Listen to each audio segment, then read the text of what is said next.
La memoria es una cuestión capital para nuestras sociedades y para cada uno de nosotros. Hasta hoy, diferentes soportes nos han permitido perpetuar nuestros recuerdos y numerosas informaciones. Sabemos que la vida media de una inscripción en piedra es de 10.000 años, en un pergamino de 1.000 años, en una película 100 años, en un vinilo 50 años. Con la informática, nuestra memoria se enfrenta a una fragilidad que nadie había previsto. Algunas tecnologías ya han desaparecido. Esta incertidumbre es aún más inquietante si consideramos que lo hemos apostado todo a lo digital, creyendo que nuestras informaciones estarían así disponibles mucho tiempo. A largo plazo, ningún soporte informático ha conseguido imponerse todavía. ¿Sabremos asegurar la permanencia de nuestros datos digitales o bien esos datos están condenados a desaparecer tarde o temprano?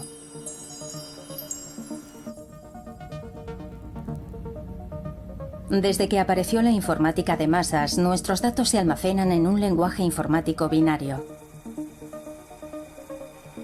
Este lenguaje de combinaciones infinitas se crea mediante la combinación de dos cifras, el 1 y el 0. Esos son los dos mensajes que saben interpretar los componentes de nuestros ordenadores. Nuestra memoria se ha transformado, ahora se ha interconectado y desmaterializado. Le hemos confiado nuestros datos personales, médicos, científicos, técnicos, administrativos.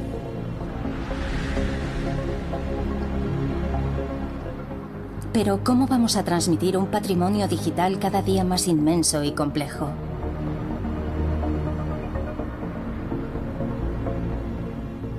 En los años 80, sin embargo, creíamos haber descubierto los secretos de un soporte eterno. Y ahora miren bien este disco. Este disco es de momento el disco del futuro, un disco digital, prácticamente indestructible, ya que no entra en contacto con ningún objeto, solo lo surca un rayo láser. Sin microsurcos, un disco indestructible de 12 centímetros. Vendido como el soporte digital del futuro, el CD conquistó rápidamente el mercado de la memoria. Ocupa poco espacio y es, o eso creíamos, de una fiabilidad a toda prueba. Las bibliotecas, los archivos, los particulares, todo el mundo se lanzó a usar el nuevo soporte.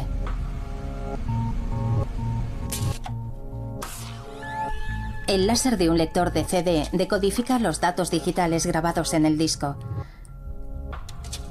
Si ampliamos 4.500 veces la superficie de un CD, vemos claramente el mensaje que ha sido grabado. Así podemos constatar que los ceros del lenguaje informático se materializan en pozos y llanos, y los intervalos entre esos pozos y esos llanos son los unos. Pero en 2003, los investigadores del Laboratorio Nacional de Metrología y Ensayos de París dieron la señal de alarma. Al principio, cuando tuvimos la idea de estudiar los discos a comienzos del 2000, solo queríamos evaluar la calidad de la grabación. Un año después, cuando hacíamos una comprobación después de haber probado la calidad de la grabación en un disco, nos llevamos una gran sorpresa. No encontrábamos los resultados que habíamos obtenido previamente. El disco había cambiado totalmente y había perdido datos. Aquello fue muy sorprendente porque los fabricantes aseguraban que el disco debía durar 100 años. Los investigadores estudiaron la delgada película metálica sobre la que se graban los pozos y los llanos que traducen la información contenida en el CD.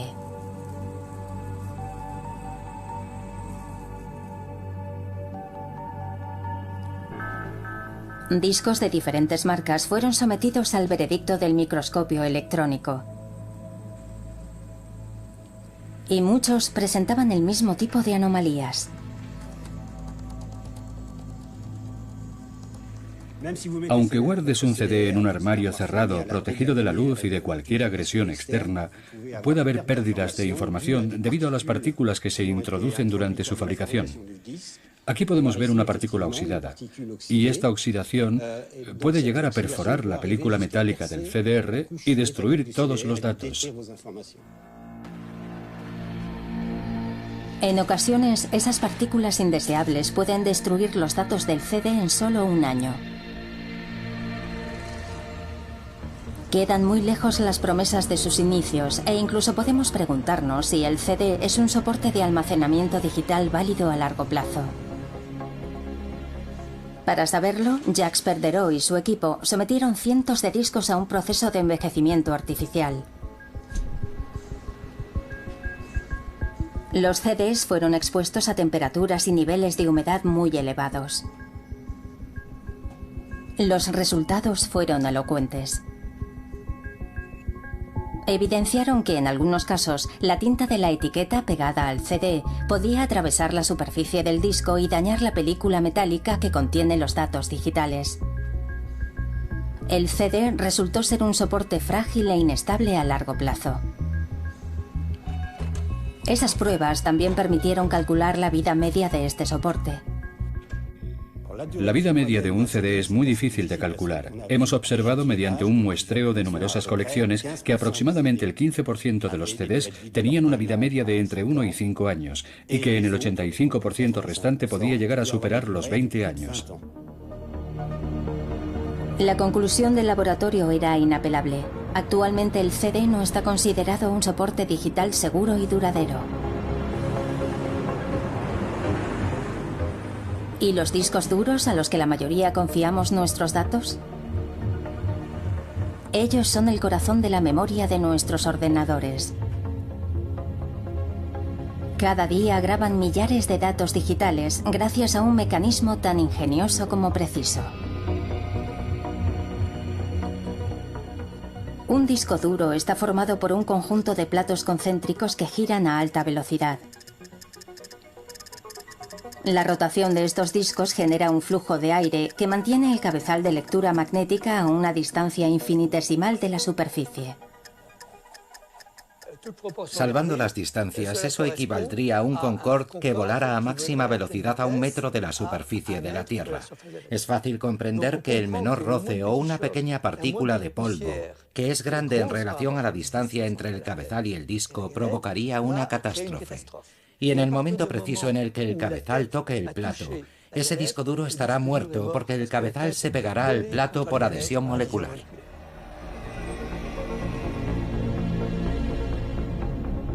Los discos duros son sensibles a los golpes y no están completamente protegidos del polvo y de las impurezas. Por esa razón, los fabricantes no los garantizan durante más de 5 años.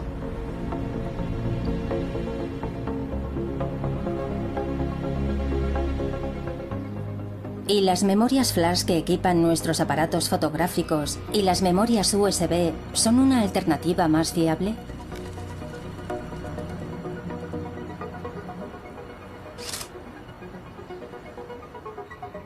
Las memorias USB, los SSD, al igual que las tarjetas de memoria flash, plantean otro problema, que es un número de ciclos de reescritura limitado.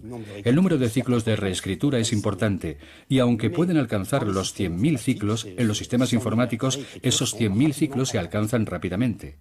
Sin embargo, si usamos una memoria USB, un disco SSD o una tarjeta flash para archivar, es decir, para almacenar información, y luego guardamos esa tarjeta flash, podemos esperar fácilmente 10 años de conservación. 5 años, 10 años, 20 años de vida media.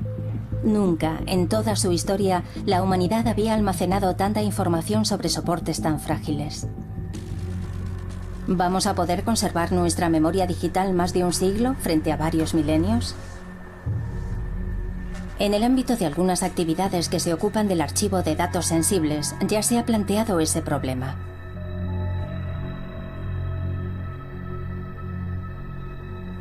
La Agencia Nacional para la Gestión de Residuos Radiactivos, ANDRA, deposita en sus almacenes miles de barriles llenos de desechos nucleares más o menos radiactivos. Cada barril lleva una referencia con un código de barras que permite identificar el expediente digital que contiene datos esenciales sobre la memoria del lugar. Para protegernos de su peligrosa radiactividad, los barriles deberán permanecer almacenados en un lugar seguro durante 300 años. ¿Dónde estará la informática dentro de 3 siglos? ¿Existirá entonces un sistema capaz de leer los soportes actuales? Lo digital no es realmente el problema. El problema es que se parece a un tornillo sin fin del que no podemos asegurar que seguirá girando ad vitam aeternam, porque el mundo digital cambia a menudo de estándar y su capacidad aumenta. Por ejemplo, hoy es imposible encontrar un solo aparato que pueda leer los disquetes flexibles que usábamos hace 20 años. Por lo tanto, cada 10 años es necesario migrar prácticamente todos los archivos a nuevos soportes y a un nuevo software. Y es muy difícil garantizar que dentro de 1000 años podamos seguir haciendo girar ese tornillo sin fin. Así que nos veremos obligados a desarrollar soluciones paralelas que aseguren la transmisión para periodos de tiempo muy largos.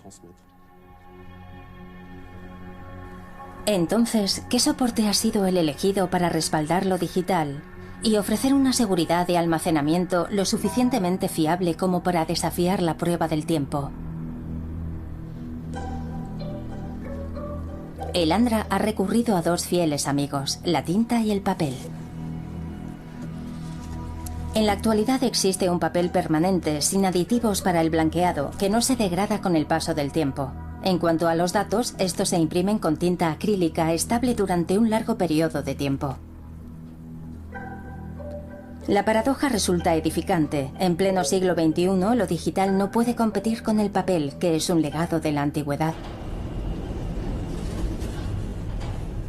En cuanto a los desechos radiactivos, entramos en una escala temporal diferente. Elandra proyecta enterrar a gran profundidad materiales radiactivos que no dejarán de ser un riesgo hasta dentro de 500 años y en algunos casos hasta dentro de 5000 años.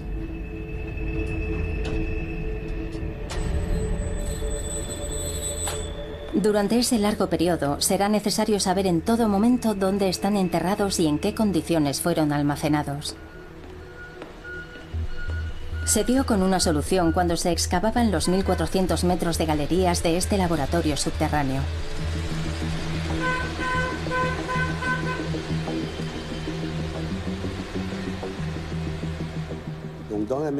Para la memoria a muy largo plazo, y hablamos de muchos milenios, una de las vías que exploramos es utilizar lo que nosotros llamamos vertederos, es decir, los lugares donde hemos dejado el material que hemos extraído del subsuelo. No es geológicamente normal encontrar ese material en el lugar en el que está, por lo que planeamos colocar en el interior de ese vertedero algunas inscripciones en soportes que estamos estudiando para indicar a los arqueólogos y a los geólogos del futuro por qué ese material geológico que no debería estar ahí, está ahí, y así advertirles de la presencia del almacén radiactivo. Elandra busca un soporte digital lo bastante estable y resistente como para colocarlo en el interior de esos vertederos, indicando a las generaciones futuras la presencia de material radiactivo enterrado en el subsuelo. Quizá deberían inspirarse en las civilizaciones que hace mucho tiempo nos dejaron sus mensajes grabados en piedra.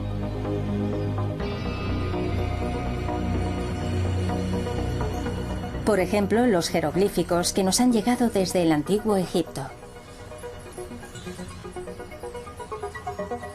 Una vez más, el pasado nos guía hacia el futuro. En la actualidad disponemos de un mineral resistente al calor, a los ácidos y a las ondas de radio. Un mineral que, sin ser indestructible, es en cualquier caso mucho más resistente que cualquier obelisco de piedra: el cuarzo.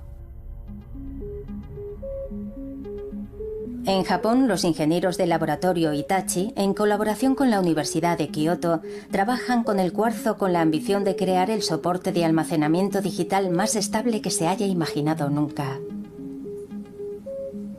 Pero se enfrentan al problema de la gran dureza del cristal de roca.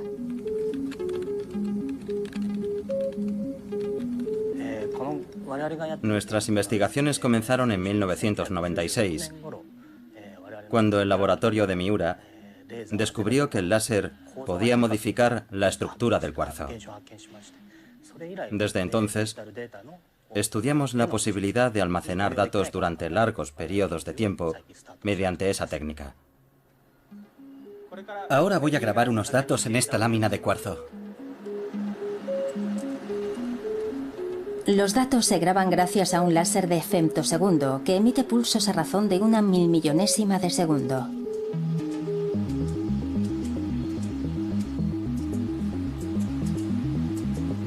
El impacto del rayo graba cavidades microscópicas de un diseño perfecto. Un pozo para el 0 y un llano para el 1, en código binario, y puede grabar decenas de puntos a la vez. La información se graba en su interior, por lo que está a salvo del polvo y de los roces. Otra ventaja del cuarzo es que los datos son legibles por transparencia con cualquier tipo de microscopio.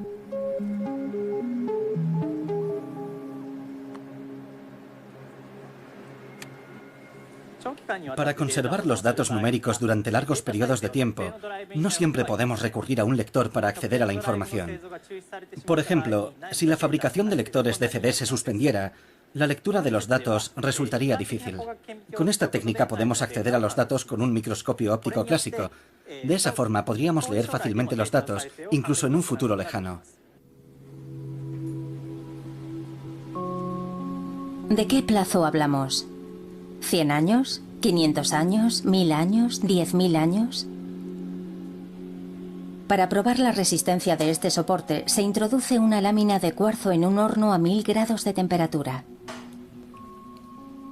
2 horas después, la lámina y los datos siguen intactos. Y también resisten el choque térmico cuando se sumerge la placa en agua a temperatura ambiente. El baño en ácido tampoco la altera. Hemos calculado que la vida media de los datos que hemos grabado sobre las placas de cuarzo es muy larga, aproximadamente entre 300 millones y varios miles de millones de años, así que podremos almacenar datos durante periodos de tiempo muy largos. Este procedimiento, aún en fase experimental, resulta extraordinariamente prometedor. Pero su punto débil es su limitada capacidad de almacenamiento. De momento, esta es apenas superior a la de un disco Blu-ray. Eso sería suficiente para salvaguardar los datos de los centros de almacenamiento de residuos radiactivos a muy largo plazo. No obstante, aún estamos muy lejos de poder hacer frente al diluvio de informaciones producidas por algunos instrumentos científicos. El colisionador de partículas del CERN es un anillo gigante de 27 kilómetros de circunferencia, enterrado a 100 metros bajo tierra en la frontera franco-suiza. En el interior de ese anillo se lanzan partículas a gran velocidad. El análisis de las colisiones entre partículas en el centro de detectores ultrasensibles permite penetrar en los misterios de la materia y del origen del universo. Nos encontramos ante el detector CMS. Es aquí a donde llegan las partículas del acelerador GCH desde ambas direcciones y chocan produciendo numerosas colisiones.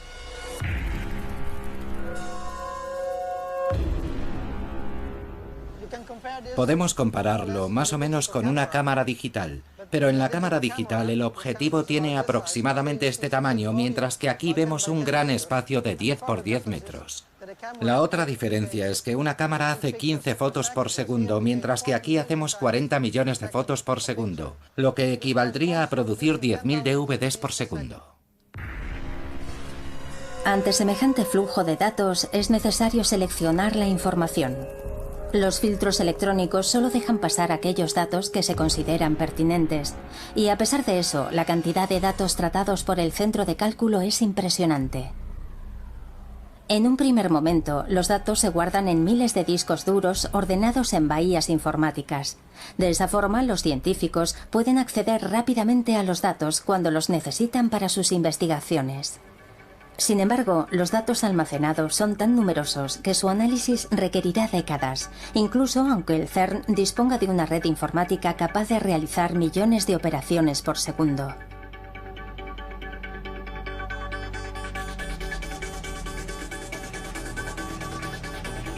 Penetrar en los secretos de la materia y del universo lleva su tiempo. Un tiempo demasiado largo comparado con la fragilidad de los discos duros que equipan estos servidores.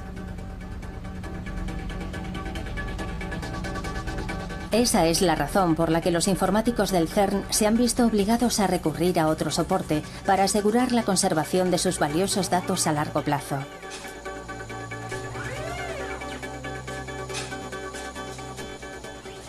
Los datos del GCH son almacenados aquí, en cartuchos que contienen cintas magnéticas. Unidades robóticas como esta examinan esas cintas cuando un científico necesita estudiar o volver a analizar esos datos. Los robots gestionan las más de 50.000 cintas magnéticas que almacenan los datos del GCH.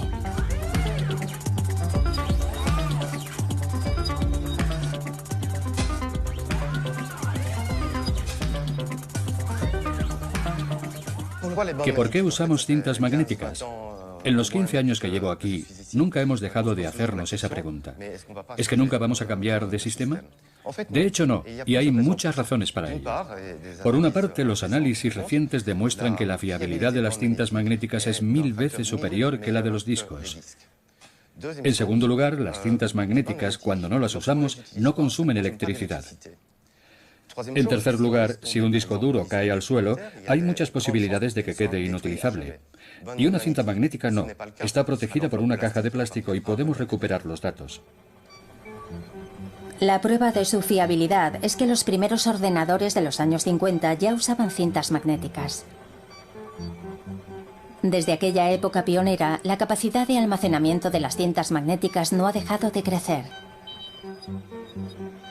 La capacidad de almacenamiento de las cintas magnéticas, al igual que la capacidad de los discos y de los transistores de un procesador, tiene un límite.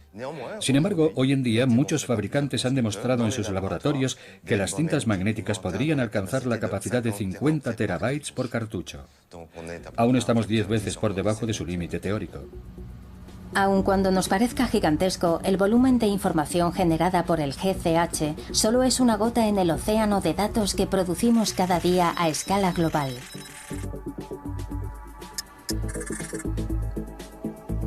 En 24 horas se envían más de 145.000 millones de correos electrónicos. Y las búsquedas en Internet alcanzan los 4.000 millones y medio. Cada día generamos entre 2 y 5 trillones de octetos de datos. Estas cifras astronómicas son difíciles de imaginar, por lo que la informática ha tenido que inventar su propia escala de magnitud basada en el byte. Un byte está compuesto por la alternancia de 8 bits, ceros y unos. Así, una letra equivale a un byte. Una página a 3 kilobytes. 300 páginas a 1 megabyte. Una biblioteca a 1 gigabyte. 5 bibliotecas a 1 DVD. 6 millones de libros a 1 terabyte o una torre de 200 DVDs. Una torre de 200 metros de altura de DVDs representa 1 petabyte. Una torre de DVDs de 1 kilómetro de altura, 5 exabytes, el equivalente a toda la información producida por la humanidad hasta el año 2003. Una torre de DVDs que uniera la Tierra con la Luna representa 1,8 zettabytes o toda la información producida durante el año 2011. Una torre de DVDs que uniera Marte y el Sol representa 1 yottabyte o el volumen de datos digitales que se generarán de aquí a 5 años. A primera vista, ninguno de los soportes existentes podría almacenar semejante volumen de datos. ¿Significa eso que nuestras sociedades se enfrentan a un callejón sin salida? En absoluto. Los científicos responsables del almacenamiento de datos han comprendido que es necesario cambiar de lógica. Y ahora investigan un dispositivo de eficacia más que probada que todos compartimos. Ese sistema complejo, cuyos inmensos recursos nos reservan muchas sorpresas, es el ADN, presente en los cromosomas de los seres vivos.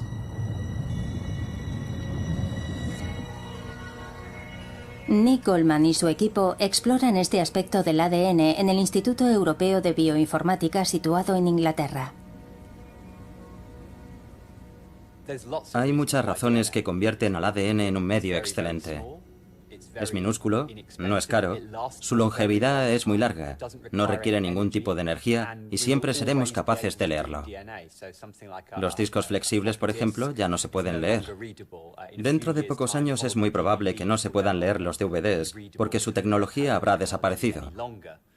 pero siempre dispondremos de una tecnología que nos permitirá leer el ADN, porque es información que concierne a nuestro propio genoma. Cada 2 o 3 años aparece un nuevo aparato capaz de leer el ADN. Es una tecnología que, en estos momentos, evoluciona muy rápidamente.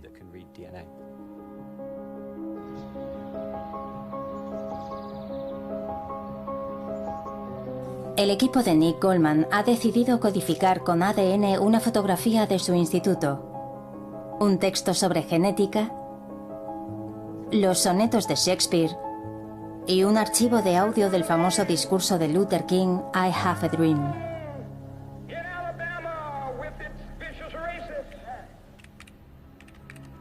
La única dificultad ha sido pasar del lenguaje informático, compuesto por ceros y unos, al código genético, mucho más complejo. El código genético combina no 2, sino 4 elementos, las 4 moléculas del ADN simbolizadas por las letras ACGT. Son los mismos 4 elementos que se combinaron en el fondo de los océanos hace millones de años para formar el alfabeto de la vida.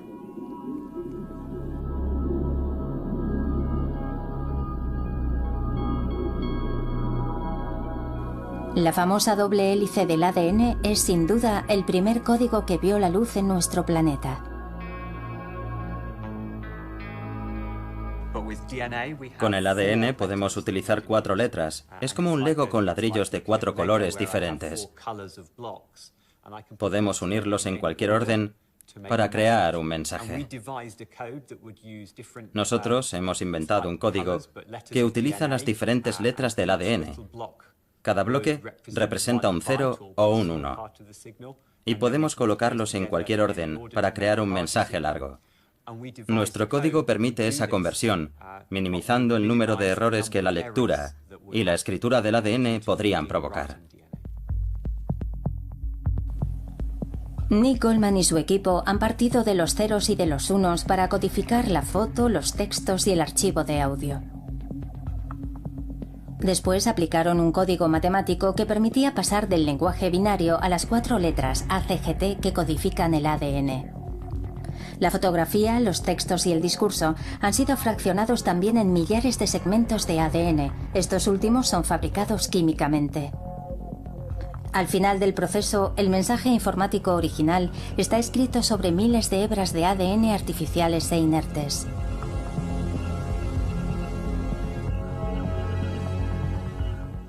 Ahora el ADN contiene la información en una forma física. El tubo parece vacío, pero hay una minúscula hebra de ADN en su interior. La hemos enviado a Heidelberg para que la descodifiquen. A partir de aquí, la informática deja paso a la genética. Para comprobar el procedimiento, las hebras de ADN son enviadas al Laboratorio Europeo de Biología Molecular en Alemania para su descodificación. Los biólogos han introducido las hebras de ADN en secuenciadores. Estos aparatos permitirán encontrar las combinaciones de las letras ACGT.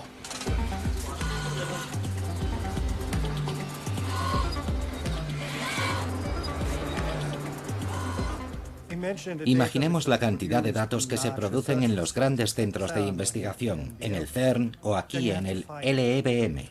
Es necesario encontrar una forma de almacenarlos, de lo contrario todos los avances científicos actuales serán inaccesibles en un futuro próximo.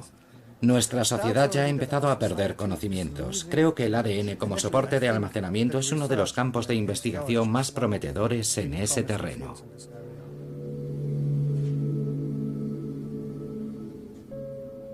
El ADN tiene otra ventaja. Es un material sólido que resiste perfectamente el transporte.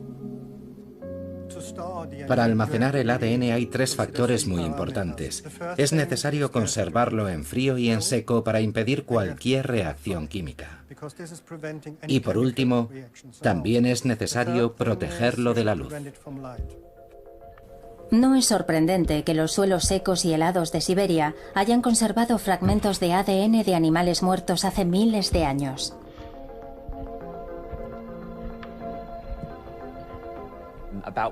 Hace aproximadamente un año se publicó un artículo científico sobre una antigua especie de caballos.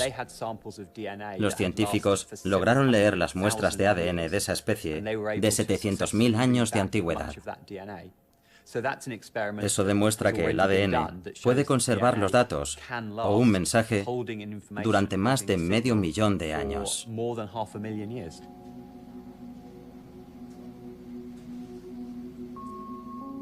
El equipo alemán tardó casi 2 semanas en descifrar todas las secuencias enviadas por el Instituto de Investigación de Inglaterra. Lograron leer todas las hebras de ADN y el mensaje fue recuperado íntegramente.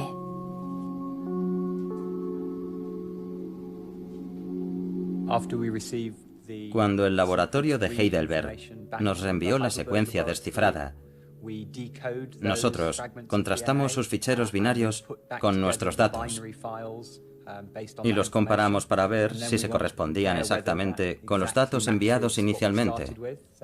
La fotografía es exactamente la misma. También verificamos con la ayuda de un ordenador que cada elemento, cada 0 y cada 1 fueran idénticos, y ese era el caso.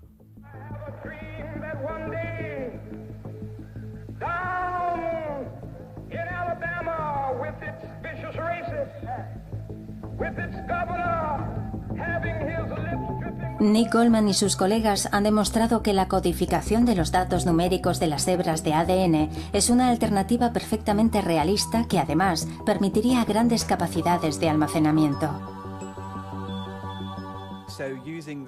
Usando el mismo sistema que empleamos para esta experiencia, la totalidad de la información del planeta ocuparía 2 metros cúbicos, es decir, 2 metros por 1 metro por 1 metro. Podríamos guardar toda esa información en el maletero de un coche grande.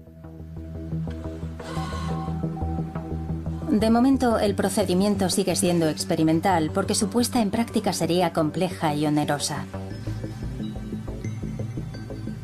No obstante, podemos imaginar, sin necesidad de soñar, que en el futuro los lugares de almacenamiento acumularán millones de probetas con hebras de ADN que almacenarán datos, igual que hoy ordenamos y clasificamos los libros en las bibliotecas.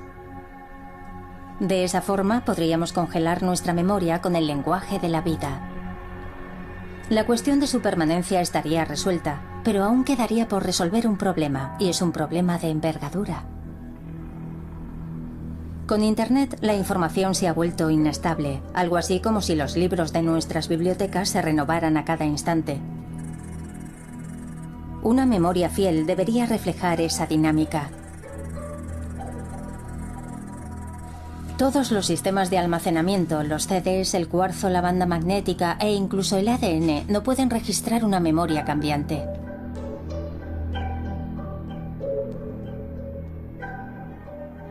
Nuestros datos digitales, nuestras fotos, nuestros correos electrónicos han encontrado un soporte a la altura de su efervescencia, una especie de biblioteca en perpetua mutación, de cloud, en español, la nube. El término es ambiguo, ya que puede hacernos creer que la información digital se ha convertido en algo completamente evanescente, y no lo es en absoluto. La nube tiene, por supuesto, un soporte físico, los centros de procesamiento de datos.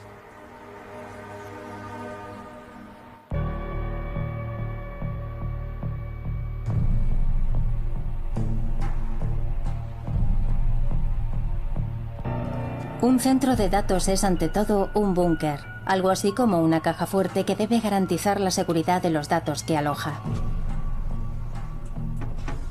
Serge Abitboul, del Instituto Nacional de Investigación en Informática y en Automática, nos muestra el mayor centro de procesamiento de datos de Europa, situado en el norte de Francia.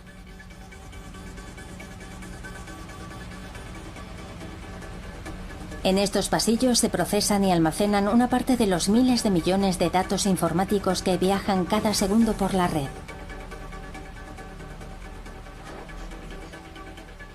Esto es una bahía. Hay centenares como esta a nuestro alrededor. Está formada por ordenadores, por discos duros que forman la nube.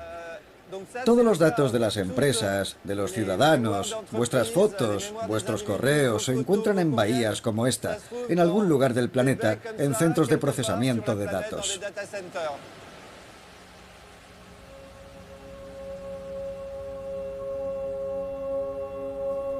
La nube de los centros de datos gestiona el día a día de nuestra vida digital, incluida una parte cada vez más importante de nuestra intimidad.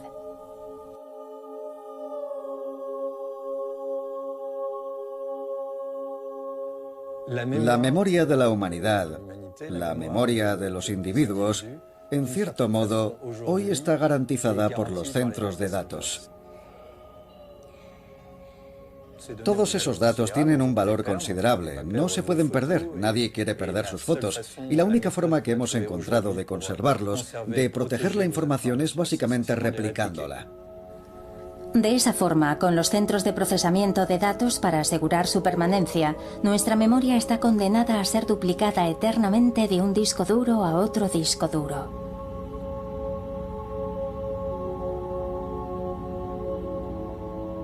Pero el hecho de que la información digital pueda ser replicada y reproducida hasta el infinito implica una pequeña probabilidad de que se deslice algún error en su interior. Es una probabilidad muy pequeña, pero el problema reside en que cuando reproducimos, reproducimos y reproducimos, esa pequeña posibilidad de error termina siendo muy grande. Por eso, en la representación digital de la información, introducimos códigos de corrección que garantizan que la copia será siempre coherente. Cualquier mensaje informático, independientemente del soporte en el que se registre, contiene sus propios códigos de corrección de errores para asegurar una copia perfecta de los datos. Protegido de esa forma, un fichero puede replicarse indefinidamente en el mismo lugar o en otro centro de datos muy alejado del primero. Por eso, aunque cada día dejan de funcionar cientos de discos en estos centros, eso no tiene ningún efecto sobre nuestros datos porque ya han sido duplicados. Nuestra memoria digital se ha hecho nómada, su volumen no deja de aumentar y los centros de datos se multiplican. Cada día generamos más información y más conocimientos, y la cuestión que se plantea, evidentemente, es si toda esa información y esos conocimientos estarán disponibles dentro de 50 o de 100 años. ¿Podrá un investigador o un universitario estudiar la web de principios del siglo XXI dentro de 100 años? ¿Seguirá existiendo la web? ¿Quedará alguna huella de todo eso? Con Internet alimentado ininterrumpidamente por los centros de procesamiento de datos, la información ahora es un flujo continuo. La web cambia permanentemente. Cada segundo nacen nuevas páginas y otras mueren. ¿Qué método podemos usar entonces para permitir a las generaciones futuras conocer esa memoria cambiante y efímera?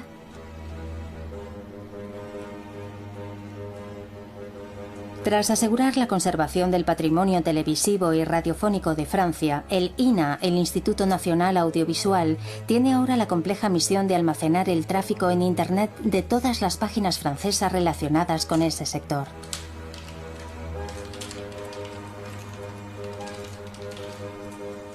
Los informáticos del Departamento de Archivos clasifican las webs y las almacenan página a página. Cada página web está formada por varios elementos que permiten su clasificación: el texto, las imágenes, los códigos y los elementos de clasificación. Por ejemplo, esta página web está formada por más de 200 objetos y con el paso del tiempo todos serán modificados, mejorados, ampliados o destruidos. Nuestra misión consiste en visitar con la mayor regularidad posible cada página, porque si nos contentásemos con capturar un instante preciso de cada página, no tendríamos una idea precisa de su dinámica o de su evolución, o de cómo se ha actualizado, o de cómo se ha enriquecido con el paso del tiempo. Usando la metáfora del cine, nosotros intentamos filmar no a 24 imágenes por segundo, sino a 20 imágenes por día, para capturar esos sitios web.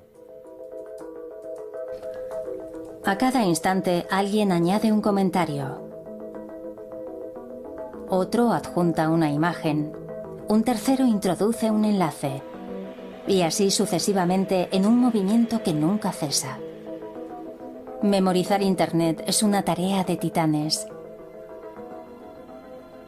De hecho, se utilizan robots informáticos para hacerlo. 25 veces al día recogen la totalidad de las imágenes, de los textos, de los archivos de audio que componen cada página, de cada uno de los 10.000 sitios web implicados. El flujo de Internet se congela así en una sucesión de instantáneas. En 5 años, los técnicos del INAH han recogido 25.000 millones de archivos, de los cuales 7.000 millones son páginas web. Esa memoria fraccionada y guardada en cintas magnéticas estará a disposición de los historiadores y de los investigadores que algún día se asomarán al mundo tal como lo vivimos hoy. Su tarea será cada vez más compleja, dado que la web vive una expansión constante. Aquí, cada página web está simbolizada por un punto.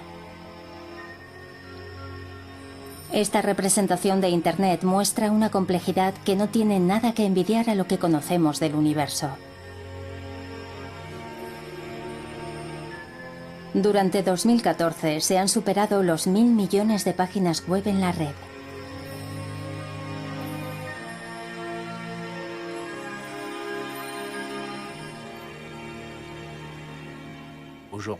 Para contar los comienzos del siglo XXI, los historiadores de dentro de 1000 años dispondrán de cantidades inauditas de datos,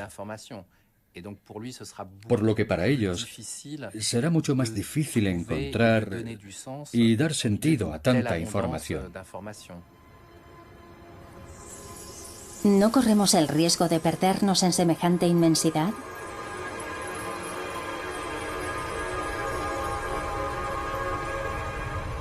El tráfico en Internet alimenta una masa de datos que amenaza con ahogar nuestra memoria digital si no disponemos de herramientas informáticas eficaces para aprovecharlos.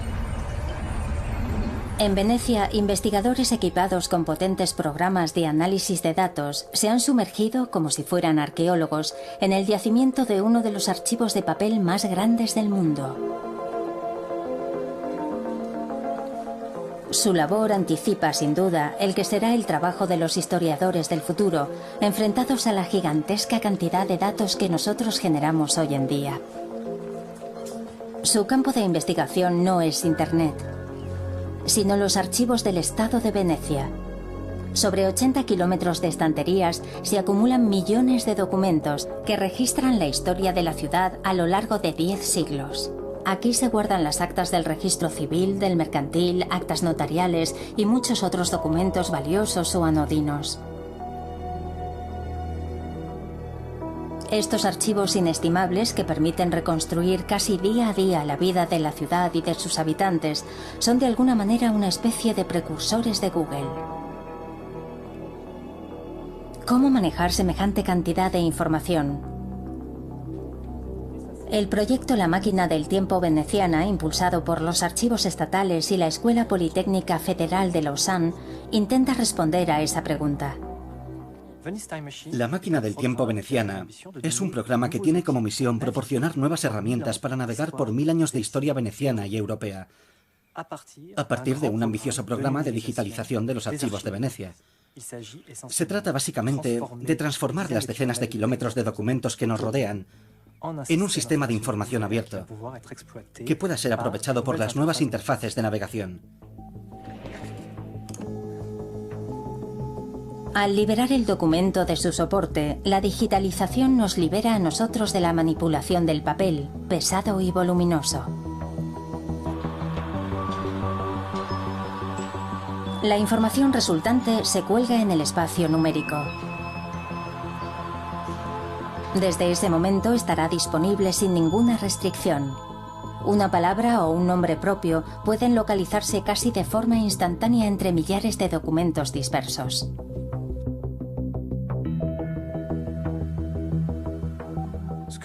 La indexación digital de los documentos permite establecer conexiones que antes era imposible realizar. Así es posible encontrar todos los documentos que hablan de una persona en concreto, incluso en series de documentos diferentes, testamentos, contratos de aprendizaje o actos variados. Y también es posible hacerlo con los lugares, es decir, encontrar en la galaxia de documentos todos aquellos que hacen referencia a un lugar concreto. La búsqueda se puede restringir en el espacio y en el tiempo, ofreciendo nuevas formas de acceder a la información, algo que antes era imposible, ya que solo existía un catálogo clásico y documentos en papel. Los administradores venecianos del año 1000 sospecharían que algún día se toparían con límites físicos. Aunque eficaz, el método de archivar en papel es muy laborioso. 10 siglos después, disponemos de algoritmos y de programas informáticos que crean conexiones entre datos dispersos para darle sentido. De esta forma, de la enorme masa de documentos heterogéneos, surge una historia mucho más sutil, más llena de matices y más veraz de la Serenísima. Todos los documentos que transcribimos son inmediatamente analizados en busca de nombres de personas o de lugares. Por ejemplo, aquí tenemos a Batista Nani, que está conectada con diferentes personas que han sido identificadas por el algoritmo de reconocimiento. Y poco a poco se forma un primer árbol asociado a este documento concreto. El mismo procedimiento se repite con otros documentos. Declaraciones de impuestos, aquí, por ejemplo, y Batista Nani se conecta poco a poco con otras personas. Cuando hemos hecho todas esas extracciones, guardamos toda la información que tenemos sobre una persona en particular y elaboramos este gran árbol, que de alguna manera forma una especie de Facebook del pasado y que seguirá creciendo mientras sigamos digitalizando y analizando documentos. Batista Nani, cuyo nombre y cuya vida estaban perdidos en un océano de documentos, ha vuelto con nosotros. A partir de ahora, los venecianos del pasado no serán ya una masa anónima e incorpórea, sino destinos que se cruzaron y que dieron forma a la historia.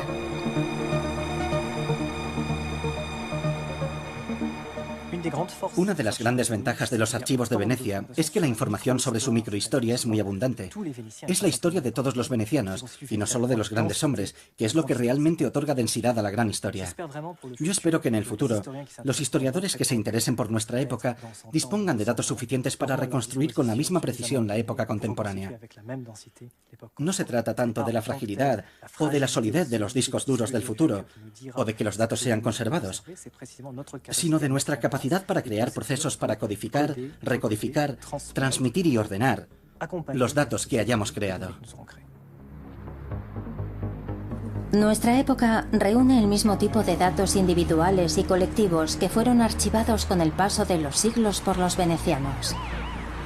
Además de los datos que producen los grandes laboratorios de investigación, los de las administraciones, los de Facebook, los de Twitter y otras redes sociales.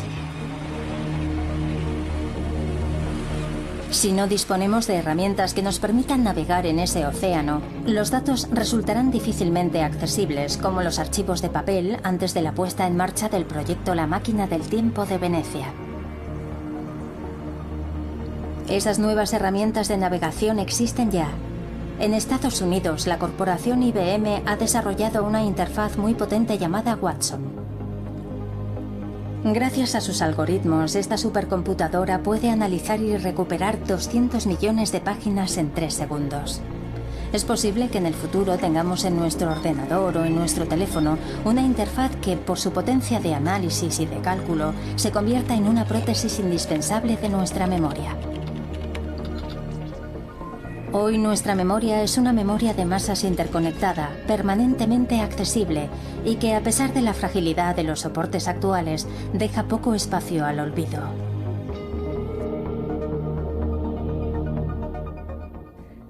Durante mucho tiempo hemos sentido miedo al olvido. El miedo a olvidar es el miedo a la muerte. Es la idea de que vamos a desaparecer y de que la memoria, por lo tanto, es la manera de detener el tiempo y, en cierto modo, de detener la muerte. Pero ahora, el problema de conservar las ideas, de conservar la memoria que tenemos de alguien, o de un país, o de una historia, provoca un temor inútil, porque el mundo digital permite guardarlo todo. Pero al guardarlo todo, ahora se plantean nuevos interrogantes en la historia de la humanidad.